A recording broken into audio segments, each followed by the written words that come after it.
welcome to You Make Sense. This podcast is a manual to understanding your human experience so that you can navigate the world with freedom, ease, empowerment, and create the life that you desire. Remember, you make sense, all parts, always. In this episode, we're going to talk about how to harness the power of your nervous system and other parts of somatic healing in order to parent in the way that your children need and also in a way that feels really fulfilling for you. And if you are not a parent yet, or you never want to be a parent, or you're like, I'm a dog parent, how does this apply to me? Or an iguana parent, whatever, you get the idea. Keep listening because this episode is not just for parents, it's for anyone who is in any kind of leadership role in your life. Because as a parent, what you're doing is you're leading others, right? You're leading your children and setting them up for success in their life.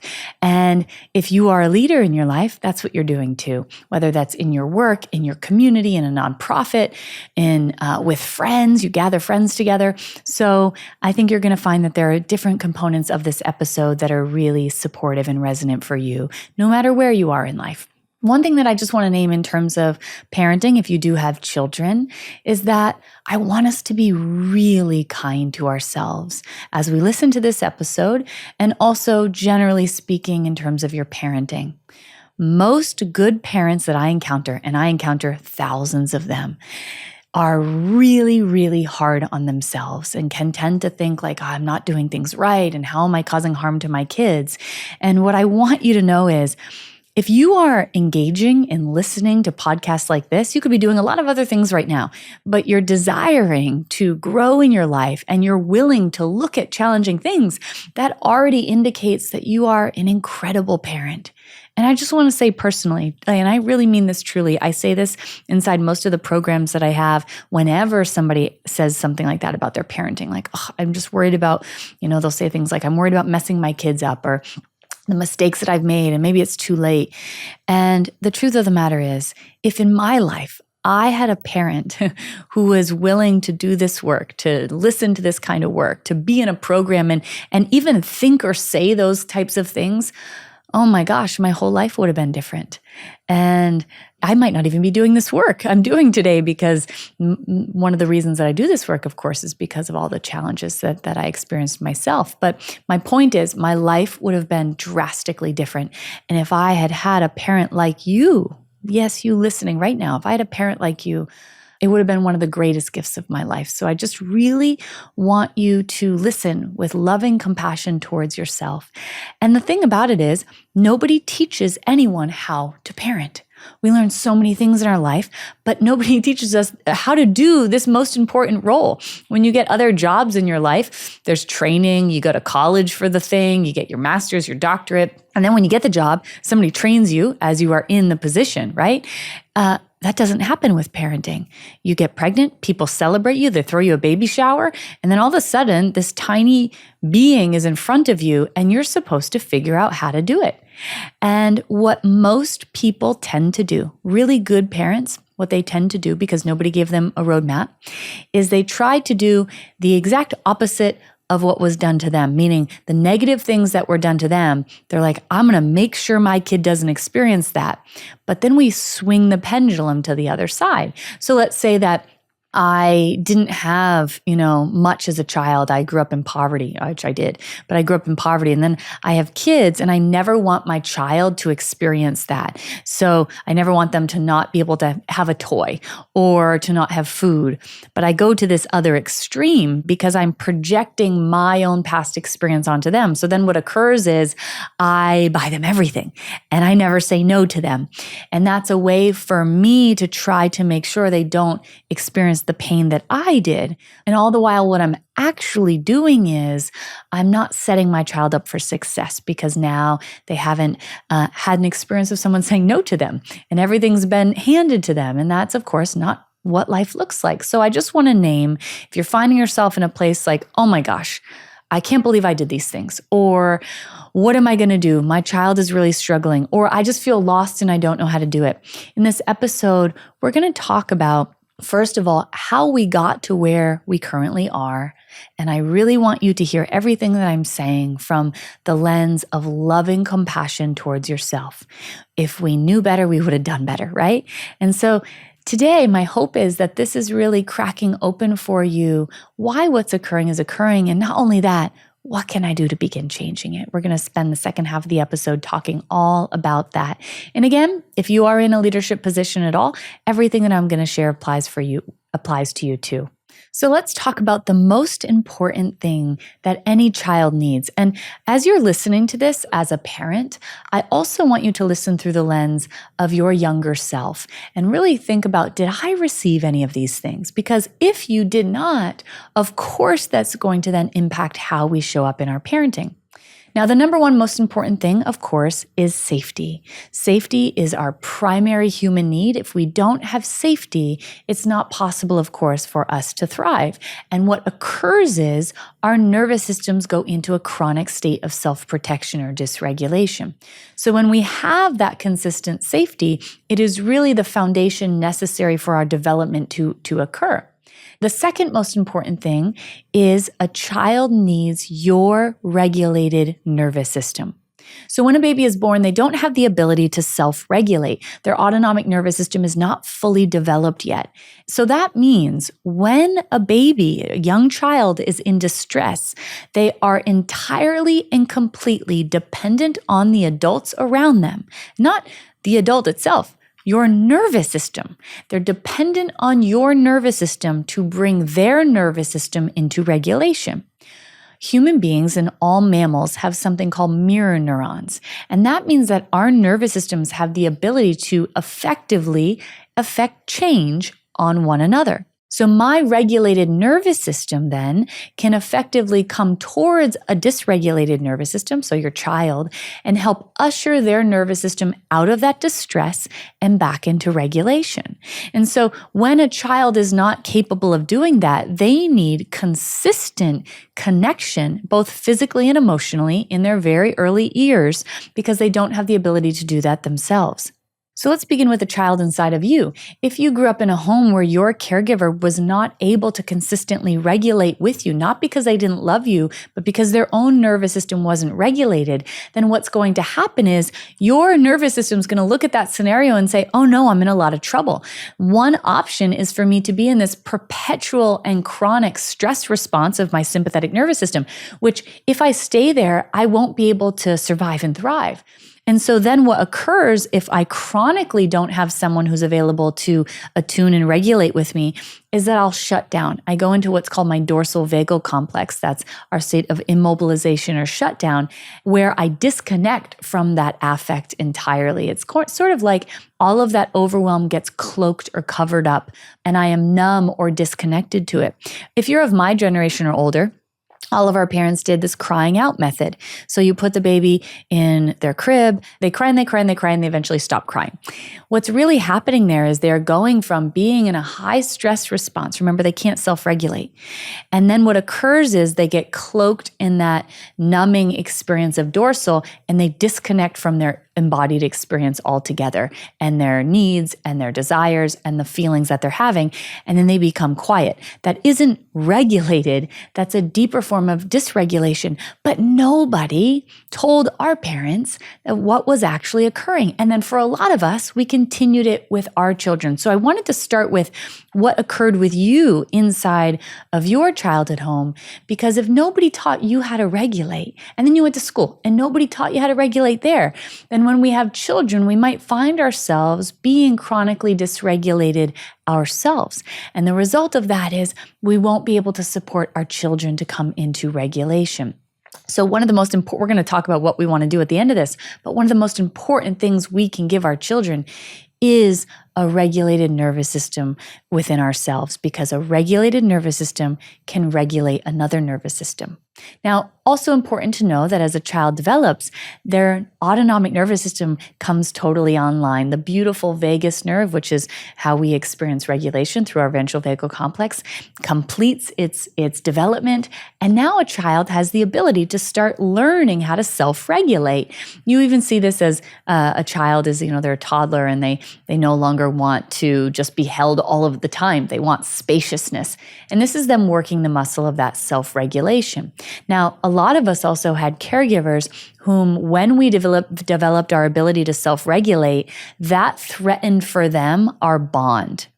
Let's say you had a parent whom, they were looking for you for their emotional connection because they weren't really connected to your other parent, or they experienced abandonment in the past. So as you begin to differentiate from them, that's really threatening to their nervous system. So what they'll try to do is suffocate you or merge with you and give you the message that it's going to harm them if you actually differentiate from them. And then we might find ourselves in that same kind of dynamic in our own parenting as well. So this deep need that children have for consistent contact, both physically and emotionally via your nervous system in their early years, is not asking for too much. It's something that every single person needs. And I also just want to name that our culture is not really conducive for us to be giving this to our children.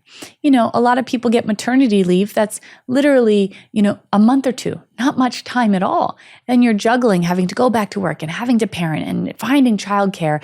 And we're not able to give our kids everything that they need. So again, continue as I name everything that I am, looking at this through the lens of real exquisite kindness towards yourself. Another thing that children need is consistent attunement. Now, a lot of us did not learn what attunement was in our own childhoods. Attunement is not actually just what you say to someone else. It's connecting deeply with what's going on in their own nervous system from a place of regulation. So here's an example. Imagine that I was with someone and they said to me, I just feel like life's not going to work out for me. And they're in this very hopeless place. That's your dorsal vagal complex. Now, the words they said were, I just feel like life isn't going to work out for me. So here's what misattunement is. Imagine I said this. Yeah, I'm hearing you say that it just feels like life's not going to work out for you. Is that what you're feeling? Can you feel how misattuned that is? I repeated back the exact words they said, but I was not meeting them where they are in their nervous system. So attunement is me staying anchored in regulation myself. I am not getting swept away by their hopelessness, because if I get swept away by their hopelessness, there's nobody there to help. So instead, it's me staying in regulation and trusting in knowing that they are inherently powerful and they have the ability to come out of this experience. So from this place, I'm not trying to change them. I'm just trying to meet them where they are. So I stay anchored in regulation, but I dip my nervous system where they are into that experience. So just feel and hear how different this is. From that place, it would be more like this. I take in what they say and I repeat back after I feel it myself. I'm hearing you say that life feels like it's not going to work out. And I know how scary that is and how intense that can be. And I'm so sorry that you're in that right now. Can you hear the difference there? So that was me meeting them where they were, but not getting engulfed by it. So the job as a parent is to consistently be able to attune with our children as they're having different experiences in their life, including joyful ones, right? They feel really excited. My job is to match them in it and feel that with them. And when we have consistent attunement, it's what allows us to feel deeply seen and known in the world. And again, think about it. Did you get that in your childhood? For many of us, we did not, because our caregivers did not have the tools inside of themselves to be able to provide what we need. Another very important thing that all children need as they come into the world is to be seen as the unique individual that they are. For many of us, as we came into the world, our caregivers projected onto us that we were an extension of them. So instead of me being my own unique being, I happen to come into this magical, strange world we're in through them, but I am not them, I'm me. And I might have some similarities to them, but I might have some wild differences. And if a parent is anchored in themselves, then they are able to fully and completely not only accept me as I am, but be curious and want to know who I am. And again, ask yourself, did I get that in my childhood? And what many of us can tend to do in our own parenting is, because we just want our child to be okay in the world, we project onto them what we think they need to be in order for them to be okay. For example, I might feel that, the way that they're going to get ahead in life is by going to an Ivy League school, and they have to get really good grades in order for that to happen. So I'm projecting onto them that that's their life path. That may not be the right life path for them. Going to college at all might not be the right path for them. They may not want to have a career in finance like you think they should have, because that's what maybe your partner is doing or what you're doing or what your grandfather did or whatever. They want to be an artist. And the issue here is, because of my fear of them being harmed in the world or not being okay in the world, I project this onto them, which what that really does is it minimizes who they actually are. And they get the message that I don't think that you have what it takes to be who you are. I don't think it's going to work out. I don't trust that who you are is going to be okay in the world. And I don't love who you are. And again, that isn't, of course, our intention. But that is what happens when we project onto our child the version of them that we have in mind that they should be, rather than getting really curious about who they are. And as I named, I want you to really think about, did I get all of the things that I just named? For many of us, we did not. You know, what research actually shows is that a child only needs these things 30% of the time in order for a secure attachment to be imprinted. That brings me to attachment. I just want to talk about this for a second. We've got a lot of podcast episodes on attachment, but attachment is simply the way that we connect to other living beings. The blueprint for how you attach is formed in your earliest childhood experiences. So if you had caregivers who were able to, for 30% of the time, create the safety, the attunement, the regulation in their own nervous system that they gave you, 30% of the time they were able to do that, then that sets us up for success in our lives, in our relationships. So if you struggle in your relationships or have, that likely means that your caregivers were not able to do that 30% of the time, which is so fascinating, right? And again, it's not always because they didn't want to. It's oftentimes because they didn't know how. And then what occurs is we come into relational dynamics not having a secure attachment, and we then relate to our children in either the way that we were related to, or we do what I said before, is we swing the pendulum and do the exact opposite. So when we don't get these things and we grow up and become adults, that foundation that we had in our childhood really affects our present life. You know, every single one of us is living a life that is informed by those past experiences. Now, the beautiful thing about healing work is that we can actually imprint new childhood experiences. Virtually, that means we can change the past in the present, and that means it changes the way we show up in the world and the way we experience the world. We're going to talk about how to do that in our lives and our parenting momentarily, but I just want to talk about how all of that then shows up in our adult lives. The first thing is it creates attachment struggles. So we'll find relationships to be scary, to be overwhelming. We'll find ourselves in the same relational patterns over and over again that mimic the past. So we'll pick partners that replicate our past experience. And we might find that we either don't feel safe in connection, it feels overwhelming and we push it away. For some of us, we feel like we're going to die without the connection. For some of us, we go on a roller coaster of wanting the connection, then we push the connection away.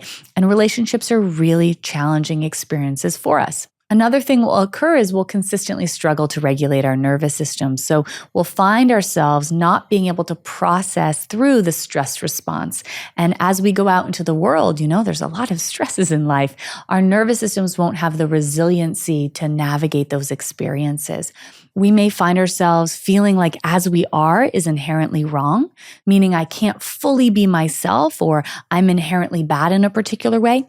We'll also find ourselves playing the same roles that we played in our childhood in our present lives. So if I was the golden child, and that's how I received love, I'm going to be striving throughout my adult life. If I was the scapegoat, meaning everything was my fault, I'm going to find myself in relationships where that's mimicked, and so on and so forth. So we'll find ourselves playing the same roles.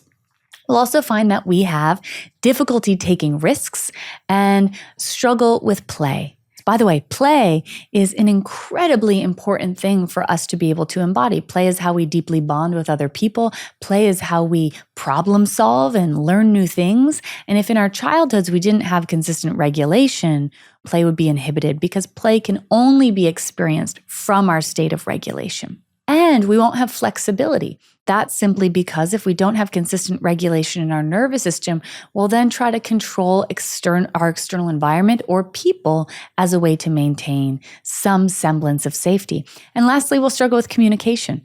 And a lot of us do. I was just talking about that with my team. So many of us did not get the experience that we needed as children, where we were able to fully express ourselves, and that was seen, validated, and honored.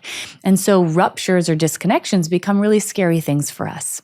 It is so important to know that as a parent, it is not your job to keep your children from experiencing adversity or pain or struggle. And really good parents like you tend to want to do that. A part of the reason why we can tend to do that is because we project our own childhood onto our children. So let's say that you experience like really horrific bullying in school that was chronic, and you didn't have safety at home, and your caregivers didn't seem to be bothered by it or care at all that it was occurring, and it just was chronic and went on and on and on.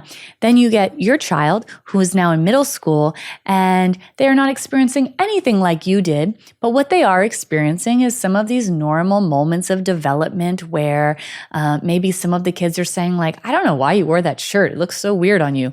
And, which isn't kind, or they don't get invited to the birthday party, which of course isn't kind. But my system is superimposing my traumatic experience onto them, really traumatic experience onto them. And what's occurring is in that moment, I don't want them to experience what I experienced, even though what they're experiencing is actually quite different. So what I'm going to do is I'm going to try to keep them from that pain. And that might mean that I really interfere with what is going on socially in their experience at school. And I try to almost like cover them in bubble wrap and protect them from having to ever experience pain in their lives. Now, the issue with that is the child is then not able to build resiliency in their own nervous system. So we actually need to have challenge arise so that we can build our capacity to be with activation in our bodies, so dysregulation and the feelings and sensations around that, and process it through our system. And the job of you as a parent, again, is not to fix that, but be what's called the mutually empathic witness. And that is being the steady anchor that they can come back to again and again and again, where you can hold space for their experience, you can attune with them, you can see them fully, you can honor what they're feeling, and then with your regulated nervous system, usher their nervous system into regulation. So I just want to name that. It is very important that you allow your child to experience life. It is what equips them to be ready to be in life on their own as they grow. So now that we've gone through all of the things that children need and what happens when they don't get them, I just want you to pause and take a breath, because you might be thinking, oh my goodness, my kid didn't get that. My kid didn't get that. My kid didn't get that. My kid didn't get that. And they're 14 now. And oh my gosh, they're having a lot of anger struggles, anger issues, and they're not able to process their anger. And oh my gosh, this is because I couldn't regulate with them, or I was afraid of their anger because my dad was really angry all the time. So every time they got angry, I shut down and I couldn't deal with it. And I'm in this problem. What I want you to know is it is never too late to shift this. Never, ever too late. Could you imagine if you had this work at the numeric age that your child is, including 18, maybe your kid's 18. And could you imagine going off to school or going out into life and having this now? It would have changed everything. So it's never too late.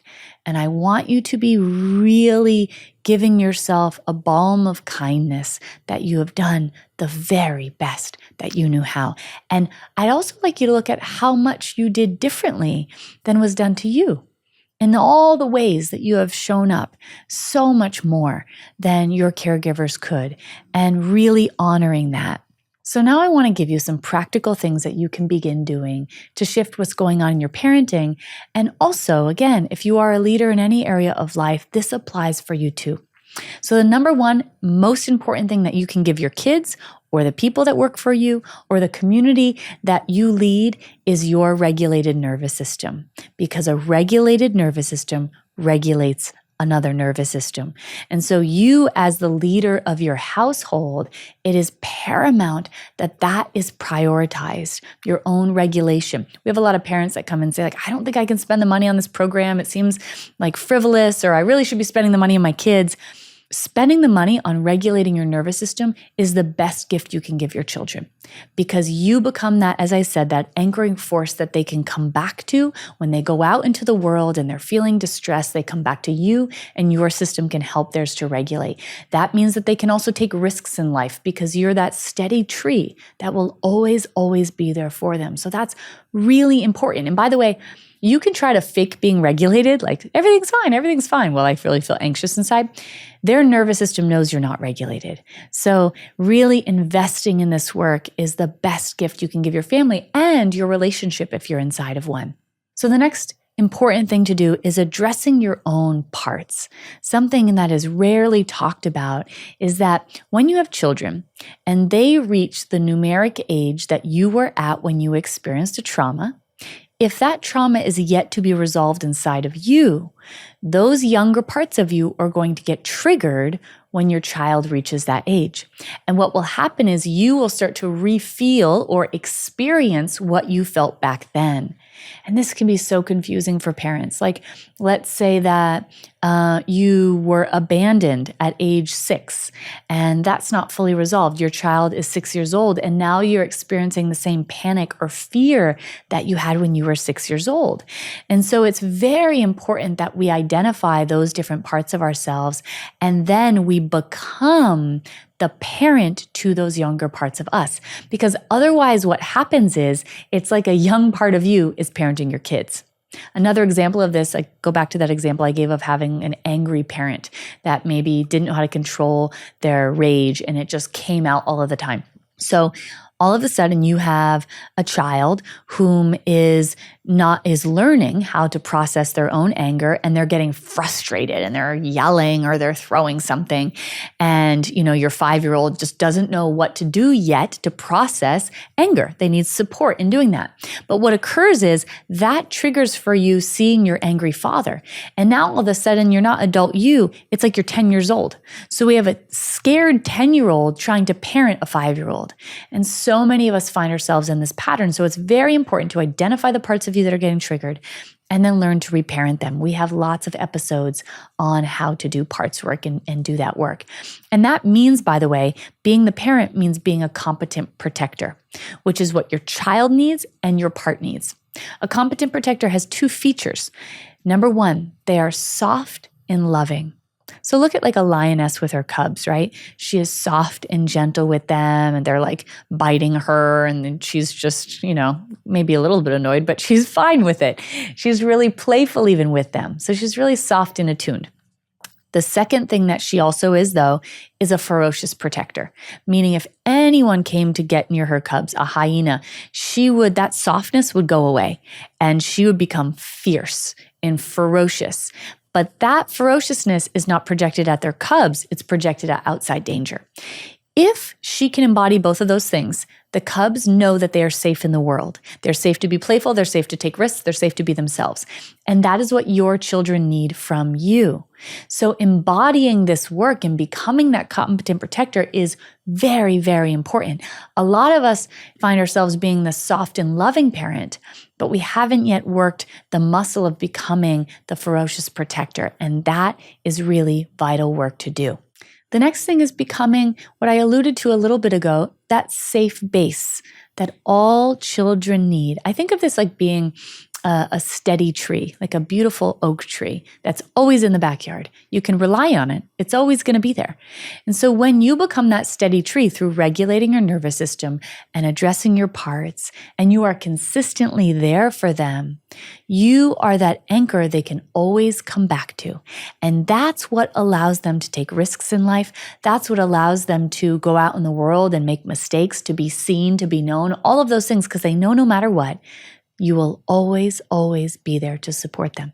That doesn't mean you're going to get it exactly right. And that doesn't mean, by the way, that you're available 24 hours of the day.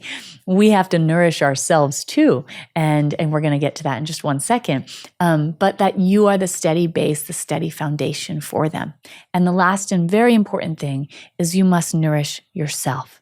A lot of times, really good parents can tend to self-sacrifice, and we give and we give and we give and we give, and you consistently do that until the point where your cup is so empty that the only thing that can come out is frustration.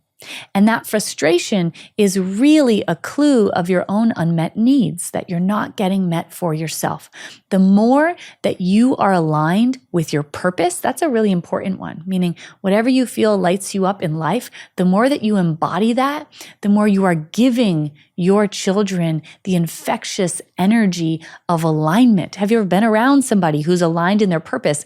They shine so brightly. You want to be around them. Their energy feels so good. So when you're doing that, you're giving a gift to your kids. You're also showing them that it is possible to follow the desires of your soul and bring them to fruition. They need you as the example of that. Also, nourishing yourself daily, resting and taking time by yourself and investing in hobbies that light you up and getting the extra sleep you need and taking a bath. All of those things allows you to be in higher levels of regulation. And the more that you are regulated, the more joyful, happy, and regulated your child will be. So that is not selfish. It's actually giving to them to do that work. Enjoying what you've heard so far and want to go deeper into somatic healing? I have a free workbook called How to Gain Control Over How You Feel, and it will help you to get in the driver's seat of your experience and step towards your desires with more ease. Check the show notes below for a link to download. So we're going to get into the Q&A portion of this episode now. I'm so glad that we have Rachel here with us today as we dive into these questions. Rachel is a parent herself. She's embodied this work. You know, for those of you that have been inside of my communities, she holds incredible space there. And I'm really excited to have this conversation with her now. So hi, Rachel. It's so good to see you. Hi, Sarah. It's great to be here. Yeah, I was excited to see this episode being created because what you teach has transformed the way I parent just immensely. So I now get to parent how I always dreamed of parenting, but always fell so short. And so I'm so excited that you're sharing this with everyone today. Thank you so much for your kind words, Rach. And I just want to say for every parent that's listening, I know in this episode, we really dove into all the ins and outs of why we show up the way we're showing up. And I just don't want anyone listening to feel like, oh my goodness, my kids are 10 or 16 or 5. And is it too late? And just a reminder that it's never too late. And also to have compassion for ourselves because nobody gives us the roadmap on how to do this. And certainly not when you're pregnant or when you're getting ready to start a family. So I really appreciate you sharing that from your firsthand experience. And I'm excited to get into the questions. So let's start with the first one that we have today. So this one is, what regulation strategies can I implement in the moment when I find myself triggered when parenting my 10 and 8-year-old daughters? So something that we get asked a lot, whether it's with parenting or in our general lives, like what do I do when I'm dysregulated or when I'm feeling anxious? And what's really important to know is it's not just about that particular moment. In order for us to minimize the level of activation that we experience generally in our lives, we have to be doing consistent neural exercises. And I think of that like, we talk about this a lot, but it's like a rep at the gym.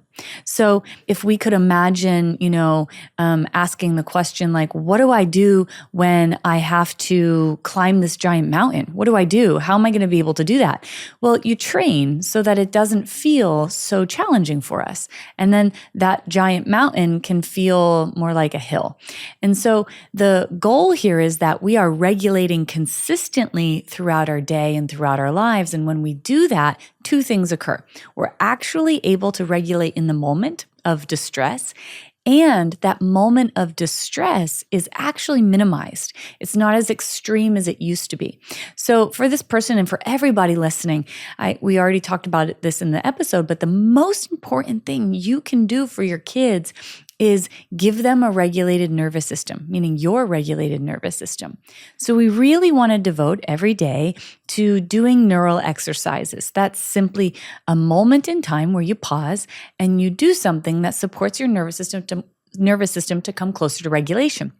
Inside of our programs, we have a lot of therapeutic, somatic tools to regulate, but regulation is simply, or a neural exercise and a regulating tool is simply anything that supports me to feel more present here and good. It could be going for a walk, swaying, shaking, dancing, cooking, feeling your feet on the earth, feeling the sun in your face, yoga, exercise, all of those things tapping, all of those things bring regulation to our nervous system. The more I do that consistently, then when I'm in those moments that are triggering, I actually can take the steering wheel. Because what happens for each of us when we're triggered, more often than not, a younger part of us shows up in that moment. And all of the sudden, like we talked about in this episode, I'm not the parent anymore. I'm 12 or I'm 16. So now we have a 12-year-old trying to parent a 10-year-old. And of course, that's not going to go so well. So the more that I have the awareness around what part is present, the more that I do consistent neural exercises, then in that moment, what we want to do is pause and take a beat. So that might be like, let's say, you're 10 and 12, or how old are those kids, this person's kids? 10 and 8. Yeah, your 10 and 8-year-old. When you notice that you're triggered, it's saying, hey, I'm going to take a moment. I'm just going to go to my room for a second or the bathroom for a second and come back in a way that I can really support you. I just need a second to take a beat or to regulate. And by the way, at that age, 8 and 10, we can start talking to our kids in this language. I highly suggest that we actually bring our kids into this so they understand the nervous system. When I work with parents, we have parents that do this all the time, map the nervous system with their kids. So I take a moment, a pause, and then I go and regulate. And remember, if a younger part of us is present, it's so important that we get adult us on the plate, get adult us present, and then comfort our younger part first. Because here's the thing, I can't comfort my child if my younger part isn't comforted, because my younger part is going to be running the show in my life. So it's like putting the oxygen mask on first. First, I do that. I get adult me present. I comfort the young part until they're regulated. And then it's almost like that part then integrates back in, or they take a nap and just adult me is present. From that place, I come back into connection with my child. And the other thing that I just want to say is, it is very important that we have embodied boundaries. If you're a parent, that you have embodied boundaries with your kids. And an embodied boundary is not withholding love or keeping distance. It's not fusing with another person or merging with them. If you merge with your child, their dysregulation is going to become your dysregulation. And if their dysregulation becomes your dysregulation, there is nobody to help. There's no boat, life raft to get your child in. So it's very important that I'm not taking on their experience. There's a real difference there. That merging or becoming melded in with them makes me leave dysregulation. What we want to do, this is very nuanced, but what's really important is in an embodied boundary is it's not like a steel wall of separation where that's your problem or that's your experience and it's not my experience. Instead, we want to attune. And I don't think this isn't we talked about a lot in this podcast, but it's not talked about enough what attunement actually is. And attunement isn't just what you say. It's our ability to deeply feel into where that person is in their autonomic nervous system. So I'm touching in with them. And then my regulated nervous system ushers us both out of dysregulation. So if we have, if your child is angry or frustrated, it's very important as a parent that you first regulate. And from a regulated place, my job is not to be afraid of their emotion or to shun or shame them for any emotion they have. And instead, I want to join them in that. So what we've all kind of experienced this probably, where you're frustrated and then somebody else comes to you and they just remain like this really idyllic calm while you're frustrated. It actually can make you more frustrated, like make you more pissed off. Like, stop doing that because I'm frustrated. So instead, what we want is not someone to get dysregulated with us, but join us in that energy. Like, yeah, I understand. I understand how frustrating that is. That would make me really mad too. And you can see there, I'm not going into that activation, but I'm not maintaining this like iron curtain weird thing where that's misattunement. So I join them in that experience. I validate them. I empathize with them. And that alone helps them to usher their nervous system out of dysregulation. I misattuned so much with my children in those early days from not knowing the difference between like what true attunement was. I thought I needed to be this calm, kind of never have any movement in my nervous system. And so I really I would try and hold it together as much as I could, but at the same time, my nervous system would be ramping up behind the scenes without me even realizing, and then I would explode, and it would feel like going from 0 to 100 in a second. And so what you're describing is really just life-changing, to be able to meet your children where they're at in their nervous system state, to be able to read them and go, they're in sympathetic right now. Okay. Really meet them in that sympathetic energy without losing yourself and getting pulled in with them. It's like magic. It is really like magic, and it happens really fast, right? Like when we can do that with someone, they come into regulation quick. And kids need to see what it is like to have the full breadth of the human experience. If we withhold what it's like to be frustrated with our children, then they get the message that frustration is something they should never feel. And so then what they do is internalize it because they have not witnessed what it's like to process this. So what's really important is that we can show, if you're a parent, you can show your child what it's like to, mom feels frustrated right now. I'm going to go do something to get this frustration out of my body. And then we don't make it something that is scary. It's not something that should not be happening.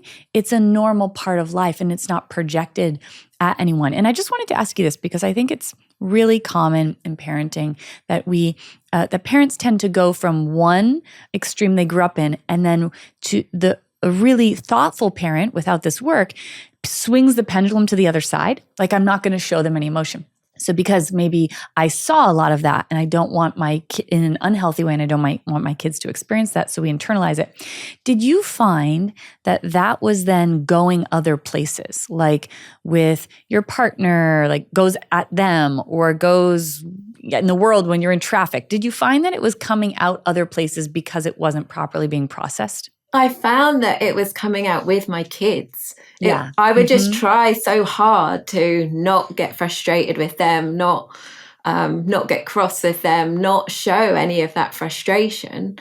But it just built this pressure cooker up inside of me. And then I'd end up acting how my dad acted with me. Then I would explode. And then I would feel the most intense grief and guilt and shame, and literally would like beat myself up and just feel so bad because I didn't know how to be emotionally regulated with them. I didn't know how to do it. And my whole parenting journey, I craved that because I was already conscious in a way before I had them, but I didn't have the skills. I didn't have the regulation. And so it was hard. It was really hard and really intense. Yeah. Thank you for sharing all of that, Rachel, because there's just so much internalization of it and shame that parents feel. And I really want everyone listening to just be approaching this from such a lens of kindness towards yourself, because if no one taught us how to do this, everybody's just doing their best. And the beautiful thing is it's never too late. And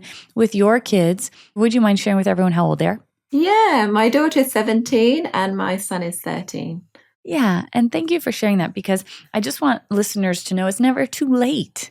It's not too late. And there's still so much time, regardless of how old your kids are, to shift this. And by the way, equip them with these tools that we didn't have as kids. Imagine if we got this like as teenagers. Oh my gosh, life would have been so different. So thanks for sharing that, Rach. Yeah, you're welcome. And just to add in, so my daughter now knows, I've taught her controlled breathing. She now knows how to stop herself having panic attacks. She now knows how to gauge where she's at in her nervous system and to ease up from something that's creating a lot of dysregulation. My son now knows when he's getting stressed out gaming that he can just shake it out. And so bringing it to them in fun ways is it's fun to do. It's connecting. And that's actually what our next question is about. So shall I go to the next question? Yes, please. Okay. So this question really, really resonates. Hi, Sarah. I have a 14 and a 10-year-old daughter. At any given time in our home, one or more of us is in dysregulation. What tools or resources can I share with my daughters to help them reach regulation so that when it's their father and I that are dysregulated, they have a chance to not join us? What I have tried to share with them that I know, they don't seem interested in hearing from me. I know the environment they are in is setting them up for all these same struggles, and despite knowing that, I haven't been able to create tangible change. So the first thing that I think is really important is we have to get folks, whether it's our kids or people we're working with or our partner, get them on board with doing this work. And of course, I'm not saying this person's doing this, but lecturing someone or saying like, here's what we're going to do now usually doesn't work, including with our partner, right? It's like, I don't tell me what to do is generally something people can feel. Instead, we really want to inspire everyone in our lives to see what's possible. So if you have young kids, like I would really want to think about moments where they feel scared or frustrated or dysregulated, or maybe at school they feel nervous about a test, and to let them know, there are things that we can do to change that. Because here's the thing, when we're in distress, we all want that to go away. We don't want to be experiencing it. So if I can really approach it from a place of including with, again, a partner, anyone in my life, like we can actually gain control of the system. And by the way, all of the metaphors that I use are great to use with kids too. I call the nervous system a vehicle a lot of the time. So like we have this vehicle inside of us and it flies us in the back seat and takes over. And then we don't feel so great. And I'm talking as if I was talking to a kid. And we feel out of control a lot of the time. And like we don't know what to do. But there are ways that we can actually get in the driver's seat of this car. And you can drive a car before you even can actually drive a car. Isn't that exciting? But showing them that this can actually help you. And so from that place of when the family is, everyone is, a moment of being regulated together, we sit down and we talk about this as a team. And maybe even, and I recommend this also when doing couples work, as we're not enemies, we're a team. And in creating a team, we really want everyone in the family, including the kids, to feel like they have agency and a voice, and they're not the property of a parent, which when we were kids, it kind of was that way, but that they have their opinion matters and their needs matter. And so going around and saying, hey, what does everybody want to feel like inside the house? Can you name 3 things you want to feel when you're inside the house? I want to feel relaxed. I want to feel playful. I want to feel excited and not bored anymore because I get bored in the house, or, whatever it is that the kids are feeling. And the parents too. So we all put together these things we want to feel inside of the house. And then what I would really invite in is we create a family toolbox. And that means a toolbox for regulation, things that we can each do individually, or we could do them together, that support us to come into regulation. So from that place of, okay, here's the things I want to feel. So what can help make me feel that way? When I jump on the trampoline, I feel that way. Great, let's put that on the list. When we bake together, I feel that way. Put that on the list. When we put music on and have a family dance party, I feel that way. Put that on the list. When dad does those silly voices, that makes me laugh and less scared. Put that on the list. So we start compiling it as a team. And even in doing that, by the way, all of a sudden, and I can feel it, and this isn't even my experience, like that sounds exciting, doesn't it? It sounds like, wow, we're a team. We're not talking about what's not working and it's not possible, but instead like, wow, we can do this. And now we're a unit. So from that place, we've just created our ventral toolbox, and we can add in, if anyone, any parents listening, you've taken or do take any of our programs that we have, you can throw in the somatic therapeutic tools too, which are also fun. There's strange sounds we make and movements of our face and all kinds of stuff. So we pop them all in there. And then we have this rule in the house, or perhaps you could call it an invitation instead of a rule, that whenever anyone is feeling dysregulated, that we have it somewhere. It's in the kitchen or somewhere. And all you have to do is go to that toolbox and do one of the tools. And before we try to interact from dysregulation, meaning I feel like I want to push my sister because I'm frustrated, I'm going to first go and regulate. And we can ask each other to do it with each other. So if it's, I want to jump on the trampoline, Mom, can you come jump with me? because I need to do that because I need some regulation. And now we're co-regulating while we're self-regulating.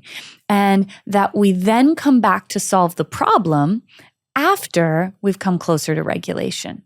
And so what's really important to also name to your kids is, another thing is, I can't help you if I'm not regulated. So if you ever notice, and I would say this could be, this is maybe a stretch for some parents, but inviting your kids to remind you if you're missing a moment that you're dysregulated. I would really have everyone sit down and say, could we have a code word that we say? Avocado. That means that I think you might be dysregulated. And by the way, the more you can bring play in around that, the more it's disarming. Instead of saying, you're really dysregulated right now and you're being a really bad mom, but instead like a silly word. And that means, I think I might be dysregulated, or they might be dysregulated, or whatever. And then we're going to regulate together. So all of the sudden, we've taken this thing that was stemming from our own as parents' childhood trauma that is immersing itself into our family structure. And we are literally changing the foundation and scaffolding in such a profound way. And everything I just named is really practical. I mean, imagine that you were a kid growing up in a family system that I just described. Oh my God. I mean, it would be incredible. And then the type of relationship, the caliber or bar of a relationship that the bar you would have for a relationship would be so high in terms of the kind of partner that you would draw in and the kind of family that you would have. So in all of those ways, we can really create a different experience inside our family system. And in a fun way too, and in a bonding way, and in a connecting way. Yeah. Yeah. What do you do now, Rach, when you find yourself dysregulated with the kids? It really rarely happens now, which I never, ever thought I would be able to achieve. It's very rare because I'm regulating all throughout my day. I'm in tune with my nervous system. I know when I'm like in sympathetic or I'm in dorsal. And so I'm tending to myself kind of, it's like I've got one eye on my nervous system and another eye out in the world. And I can, kind of work both at the same time. And so, but before I reached that stage in the journey, if I was interacting and say my son, who can be quite high sympathetic, and I would meet him and we would be like this. When I first started to implement and embody this work, it was like, okay, I need to take myself off. And that was different for me. I had always been a merging kind of parent because my parents were so not in my experience and they just left me to it and I had to go and be sad by myself all the time. I did the opposite and merged with my kids. So I felt like I had to be with them all the time. I couldn't step back. I couldn't take a break. And then we would just end up in, really intense situations and moments where we're both losing it. And so learning that, it's okay to let them have a moment. I need a moment. Yeah, a game changer. And this is true for everyone listening, for any relationship you're in, like a romantic relationship. It's so important not to merge and also to individuate in the sense, and not just individuate and not merging, which is interdependence, but it's really important that we're nurturing and nourishing ourselves. And so I'm curious if you could just share with parents, because a lot of really great parents feel like in order to be a good parent, they really need to be totally just focused on their kid. Can you tell me, as you have more and more done things like embodying your life's calling and your purpose, which means time away from the kids, right? I am focusing on this. How has that impacted parenting? How has nurturing yourself through play with your partner and going dancing and doing the things that you do, how has that nourished your parenting? Or nurtured your parenting by nourishing you? And then doing the things that are important to you, like the retreats you go on, your spiritual practices, which is, again, time away from the kids. Can you just share that? Because I think it's really important for parents to see that focusing on you is not a selfish thing. Yeah, so I have a spiritual practice. So every morning I spend time, 30 minutes to an hour, depending on what I've got going on in the day. I've had that since the children were young. I was living with their dad at the time. He would look after them. Yeah, they always wanted me though. They were never content if I wasn't there. And so it would pull on me to just have to be there for them all the time. And it was really hard and really, really difficult. Yeah, and now they're older, it's almost like I've helped them learn how to take that time for themselves. So they both come home from school, we'll have a little chat on the way home, and then they take themselves off to self-regulate because they've been around people all day long, and yeah, they just need that time for themselves. And then we come back together and have a meal together. And I think it's through doing the practices of me saying, oh, right now I need to just rest. I need to read my book for a bit. Or, I would always do a practice where I would spend some one-to-one time with each child. And I still do that, of something of their choice, like even just for 10 minutes. And then I would say, now I need to go and do something for myself that I love just for me, because my son doesn't like playing crystal singing bowls. He doesn't like meditating. My daughter doesn't want to do all the same things as me. And so then, I say to him, you want me to game with you? Like, I literally hate gaming. I'm so bad at it. So now I need to go and do what I want to do and what I find fun. And I think it gives us all permission to be our own people, to really know who we are, to know when we want to connect with others, to know when we need to nurture our own body and our own being. Thank you for sharing that. And I lastly just want to say, for parents out there, if you're not aligned with your purpose, and a lot of parents will think like, how could I possibly go start that business or do that thing? It's going to take time away from my kids. When you are fully alive and living a congruent life, meaning your soul is singing, that is contagious to your kids, and you're actually giving them so much more in taking an extra hour or two away in the day of not spending actual time with them.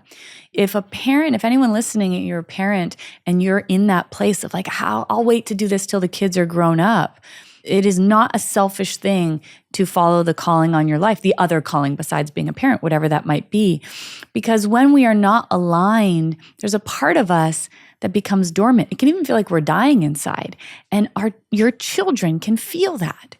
And so the more that we are actually fully alive, fully expressed as a human being, not only are you showing your children what is possible, that they can do the desires of their soul, it's possible to bring that to fruition, but also you are like a light beam, and they are the people who get to experience that light beam the most. So I just wanted to name that too, because it's such an important thing, I think, for parents to hear. All right, let's go to the last question that we have, Rach. Okay. I find myself dysregulated at times, worrying about my child. I share custody with an alcoholic narcissist. Can you talk about what to do to better regulate my nervous system from worrying about things that haven't happened yet? I feel that I am safe, but my child is not. Yeah, so this person's talking about anticipatory anxiety.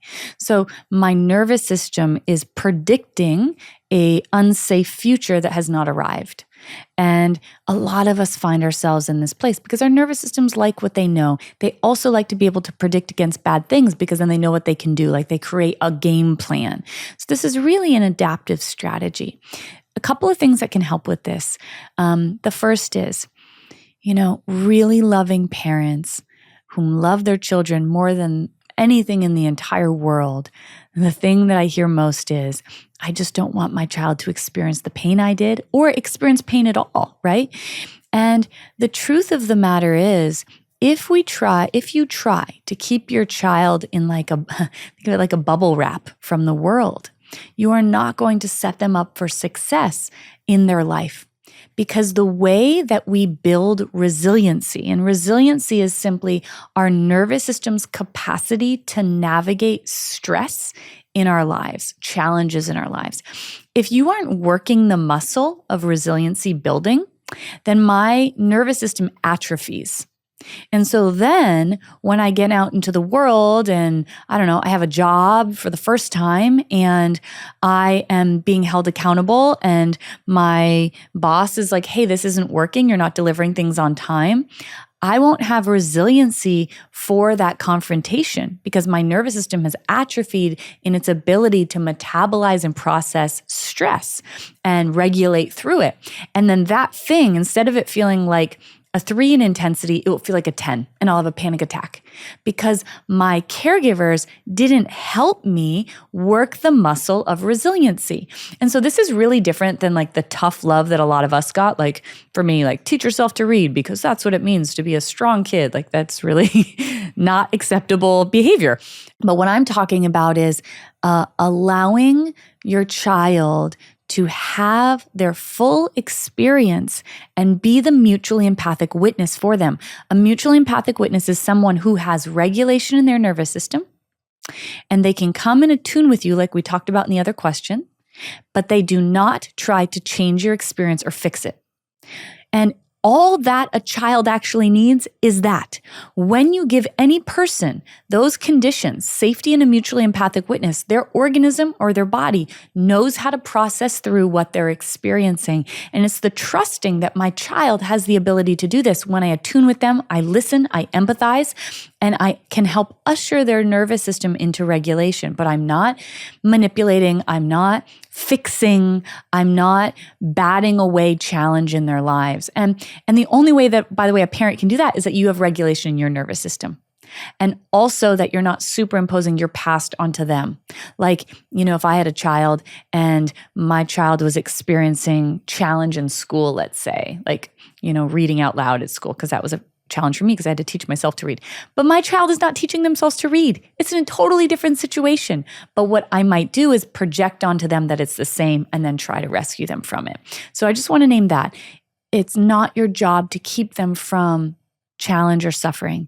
It's your job to be the pillar, the rooted tree that they can come back to again and again and again to process through what they're experiencing. And that builds resiliency in their body so that all of that experience doesn't get stored as trauma.